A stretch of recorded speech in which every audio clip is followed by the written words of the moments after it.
दिक्कत यही है कि जो प्रधानमंत्री बात बोलते हैं, अगर ये लोग उस बात को समझ जाते तो संभवतः जो गलतियां कांग्रेस करती आई है उसका प्रायश्चित करके संभवतः जनता के बीच अपना विश्वास, जो खोया हुआ विश्वास है, उसको पुनः हासिल ये लोग कर सकते हैं। दिक्कत ये है कि प्रधानमंत्री जी ने हर बार सदन के पटल पर इतिहास की वो सच्चाई दोहराने का काम किया है जिससे हमेशा से इन्होंने मुंह फेरने का काम किया। ये लोग मुझे बताएं ना, जो दुहाई देते रहते हैं आरक्षण की, संविधान की, पूरा लोकसभा का चुनाव उसी पे इन लोगों ने लड़ा कि नहीं लड़ा।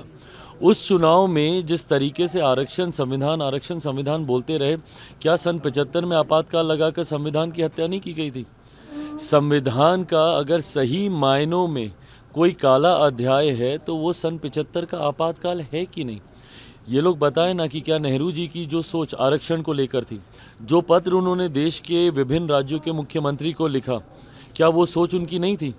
झुठलाएं, इन मेरिट्स पे चर्चा करें ना। प्रधानमंत्री जी अपनी भाषण में जो जो बातें बोलते हैं उन बातों को बोलें कि नहीं गलत बोल रहे हैं, झूठ बोल रहे हैं। इडियट्स कह के राजीव गांधी जी ने संबोधित किया था उन लोगों को जो कि आरक्षण का लाभ लेते हैं। क्या ये बात गलत है? इन सारी बातों का इन्हीं की पार्टी के तीनों प्रधानमंत्रियों का ये जिक्र हो रहा है। इंदिरा जी का हो रहा है, राजीव गांधी जी का हो रहा है, नेहरू जी का हो रहा है। इन सारी बातों को झुठलाएं।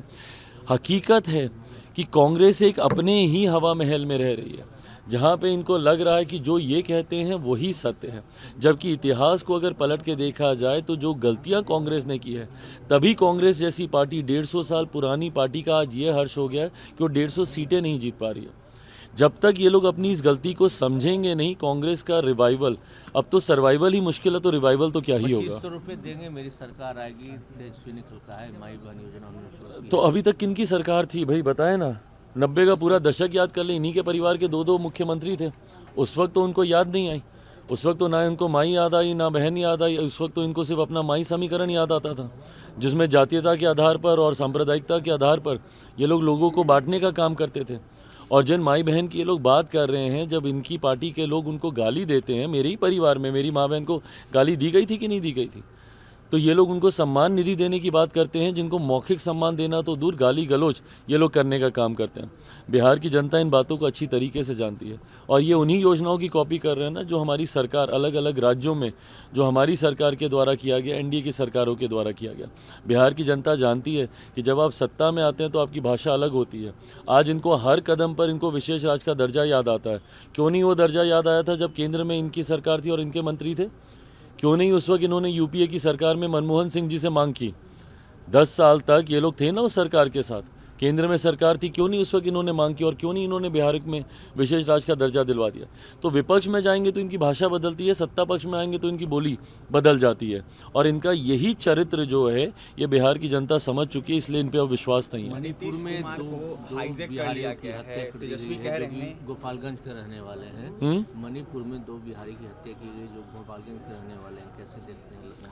भाई ये चिंता का विषय है। अगर ऐसी घटना सामने हुई है उसकी जांच होनी चाहिए और जो भी दोषी हैं, हम स्वतः भी हम इसमें पहल कर इस बात को सुनिश्चित करवाएंगे कि जो भी दोषी हैं उन पे कार्रवाई हो और किन परिस्थितियों में ये घटना घटी है उसकी भी पूरी जानकारी सामने आनी चाहिए। कहा है चिराग जी कि जिस तरीके से नीतीश कुमार को उनका अधिकारियों ने ही उन्हें हाईजैक कर लिया है, कैसे देख रहे हैं? भाई ये हाईजैक करना, मुख्यमंत्री जी के ऊपर व्यक्तिगत टिप्पणी करना, इन्हीं की पार्टी के राष्ट्रीय अध्यक्ष ऐसी अशोभनीय भाषा का इस्तेमाल करते हैं जो कि न सिर्फ मुख्यमंत्री जी के लिए आपत्तिजनक है, बिहार भर की महिलाओं के लिए वो आपत्तिजनक वो भाषा है। ऐसे में सिर्फ यही व्यक्तिगत टीका टिप्पणी कर ही ये लोग सुर्खियां बटोरना चाहते हैं। हकीकत है मेरिट पे सरकार को घेरे ना, बोले कि ये कार्य नहीं हुआ, वो कार्य नहीं हुआ, वो ये लोग करेंगे नहीं, क्योंकि सीधा एक उंगली जैसे ही आप एनडीए के कार्यकाल पर उठाएंगे, आपके कार्यकाल के ऊपर भी उंगलियां उठेंगी। और उस वक्त वो तमाम बातें, जंगल राज से लेके जितने घोटाले हुए थे वो सब की पोल खुलेंगी। इस बात से लोग घबराते हैं। लड़ने का इच्छा भी जाहिर किया है आपने चिराग जी? बिल्कुल, मेरे लिए प्राथमिकता बिहार है जी। मैं चाहता हूँ कि आने वाले दिनों में बिहार की राजनीति में ज़्यादा सक्रिय रहूँ।